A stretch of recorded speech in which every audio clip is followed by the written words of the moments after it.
Aujourd'hui, nous pouvons vivre dans une période qui qu'on appelle permacrisis. C'est quoi permacrisis? C'est une période où il y a une crise après l'autre crise et elle est caractérisée par une période d'instabilité et d'insécurité et qui perdurer dans le temps. Maintenant, quand nous pécose dans quel type de période nous vivons aujourd'hui, effectivement, la géopolitique il prend une dimension, à nous dire, surdimensionnée par rapport pour le bien-être économique du monde, hein, parce que moi, nous ne pas pécose pour un pays spécifique, mais quand nous pécose géopolitique, si nous pécose ça quand même commence à protéger ce propre intérêt, pas péguer le bien commun qui longtemps peut être représenté par le free trade, si nous pouvons dire ça, par le libre-échange des marchandises et aussi des gens. Et alors qu'aujourd'hui, comment on fait que dire on a un volet géopolitique qui peut rentrer en jeu. Mais moi, je dis pas seulement géopolitique, et il y a différents problèmes qui peuvent faire surface. Problème climatique, par exemple, assez grave. Problème de la guerre qui nous peut gagner. Parce que géopolitique, il y a un globe différent. Géopolitique, on est capable pas en guerre avec,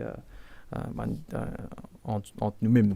Mais aujourd'hui, nous pouvons trouver qu'il nous peut gagner la guerre qui peut succéder notre guerre. Alors, et nous ne pas connaître que ça.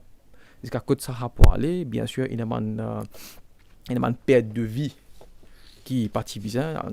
Là, nous présentons une sympathie et une compassion à tout le monde concerné.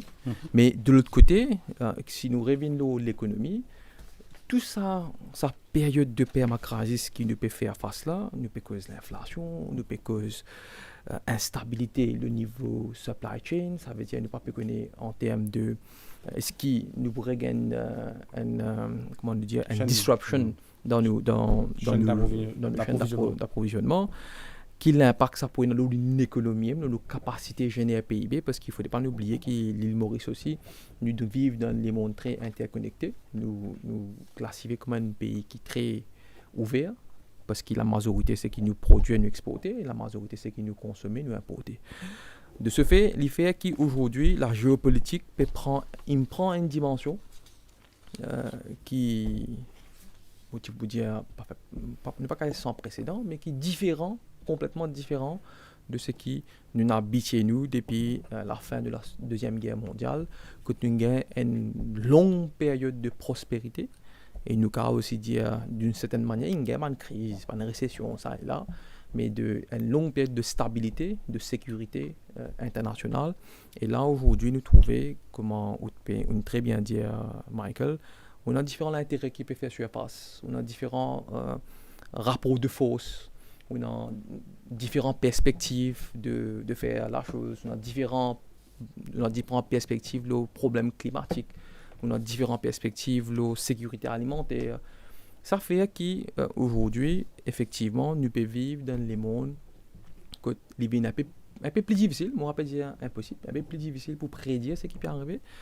Nous devons faire dans le scénario qui nous fait, dans toute analyse qui nous fait, nous devons prendre en considération qui est capable de connaître l'instabilité qui vient devant, capable de connaître l'incertitude. Maintenant, comment vous battez tout ce goal là en tant qu'un opérateur économique, ou bien en tant qu'un gouvernement de n'importe quel pays, il paraît un peu compliqué. Pour plus de vidéos, cliquez sur like, abonnez-vous en cliquant sur subscribe et activez la cloche de notification pour rester informé.